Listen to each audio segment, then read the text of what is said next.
Here it is, everyone, the moment none of you were waiting for, but secretly needed. It's time to go over the two final chapters of this cursed novel.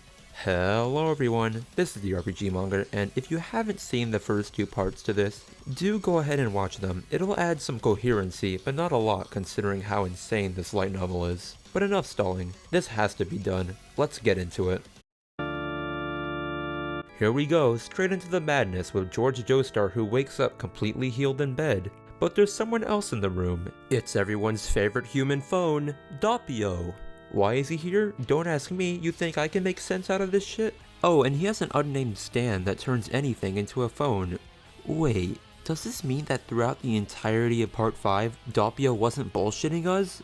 Everything I've known is a lie. So then, George and Doppio have a skirmish due to a misunderstanding, and Mista comes in to settle Doppio down with his stand, the Iron Ladies, who, I'm not shitting you, are basically just the Sex Pistols, but they're transsexual. Which is an interesting concept, making alternate stands just being gender bends. So then, after meeting Giorno and the rest of the gang stars, George investigates the crime scene of Diavolo and Kira along with NYPD Blue and Abacchio, since they have a weird police bond, but honestly, I sorta kinda like it. Oh, also Morio is underwater this entire time since it's under England with whales and such swimming about. Honestly, it's just a weird cherry to top this bizarre Sunday. So a bunch of detective bullshit later, we discover that something incredibly fast killed Diavolo and Kira. I wonder who it could be. Oh, I do wonder, who could it be? Though then, Raimi regains her memory as a stand. Oh yeah, she's a stand by the way. And the stand arrow comes out of her back, cause that makes complete sense. Oh, and I guess she's also Penelope's stand, so I guess this means you can have a wound and a stand at the same time? I mean, hey, this guy's making the rules. Though then, Bruno smells something fishy and realizes that Giorno is lying, and he punishes Giorno with his stand, Stepmom, which is basically the same thing as Sex Pistols, which is just a gender bend of the original stand. Oh, and it also uses sewing instead of zippers, which is an interesting choice.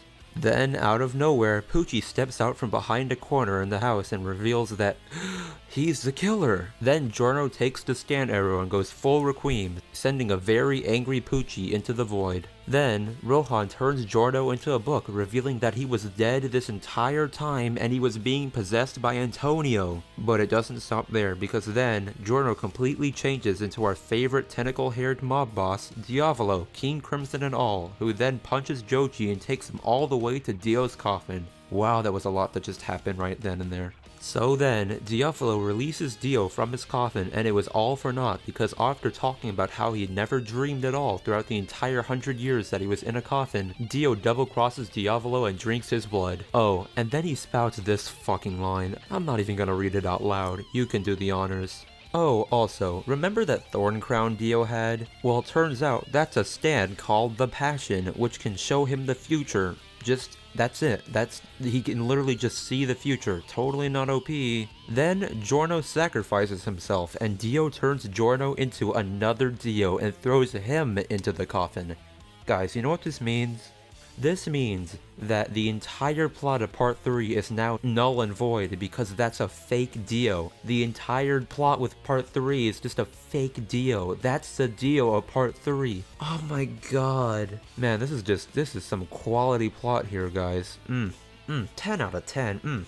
So good. Oh, and that's not it, because then Dio eats another Cars and becomes an ultimate life form too. Man, fuck this novel. Thus, the end begins with the fight of the century between Ultimate Cars and Ultimate Dio. So, a couple of mudas later, a funny Valentine suddenly appears out of nowhere, dojaning Joji into an alternate universe where another funny Valentine drives up and tells Joji that he is a singularity and there is not another Joji anywhere else in all of the worlds. Thank God there isn't another Joji. Then he goes off and gets killed by this world's Cars, because why not? Then, taking Joji back to Insane World with Dio and Cars slam jamming in the sky, the funniest Valentine then jumps out of a helicopter, you know, as presidents do. And meanwhile this is all happening, Cars has now obtained the ultimate version of Sandman's stand, creating a pillar trapping Dio, only for him to muda out of it. Then, funny Valentine executes his ultimate plan of attempting to dojon the hell out of Cars, creating a series of special images, and eventually he actually succeeds. Though then, by following one of Kars' hairs, Joji makes it all the way back to Morio, where Kars concocts a plan to get back to England. That plan is to find the real Kira, which they end up doing, and get him to activate Bites the Dust. Which all happened so fast I didn't even have time to register it when I was originally reading the novel. Then, once they were back, right before Kars was dojaned into the alternate world, Joji warns him, though it was all for naught, because then, oh boy, this is a good one. Nearly all of the funny Valentines and all of the funniest Valentines tried to dojan Kars away. What is even happening anymore? Then, as Kars vanishes, it begins. All the funnies and funniest die, with them collapsing into each other, turning into a heap of funny pudding. But guess what? Kars survived, since now he has the World Ultimate.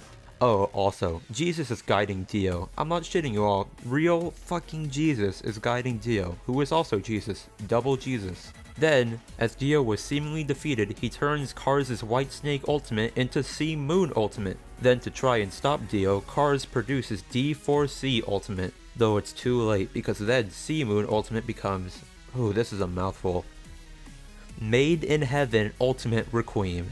Why does this shit exist? Though then, Kars gets another idea and finds this world's Kira, who wasn't Kosaku, but some random guy who apparently had tortured George to death. You heard me right, George out of nowhere was killed by Kira.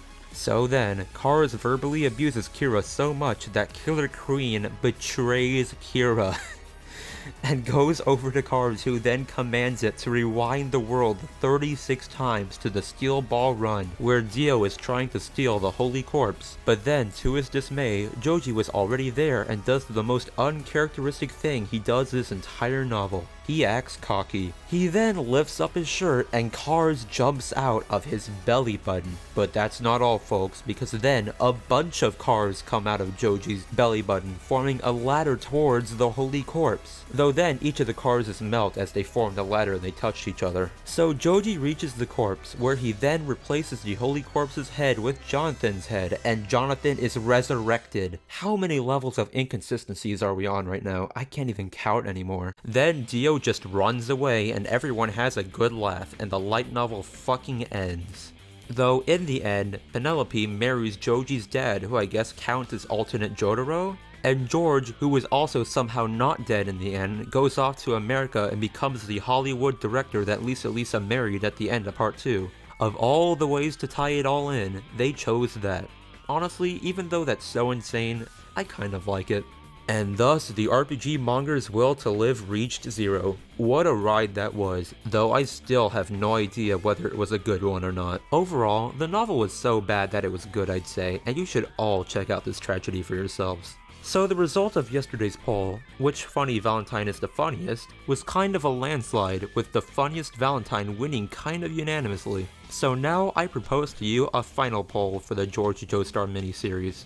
Which George is better, the original one from the universe we all know and love, or the adopted one from the shitpost universe? It's all up to you guys. So anyways, if you enjoyed this series of videos and you want to see me do more like it, do subscribe and spread the word about these videos so that all will know about this travesty of a light novel. So today's cool thing of the day is the Nintendo Switch, and more importantly, Legend of Zelda Breath of the Wild. Finally, it seems that with the combination of these two things, Nintendo is finally being put back on the map. And that being said, I am the RPG Monger, and don't forget that each and every one of you are fantastic.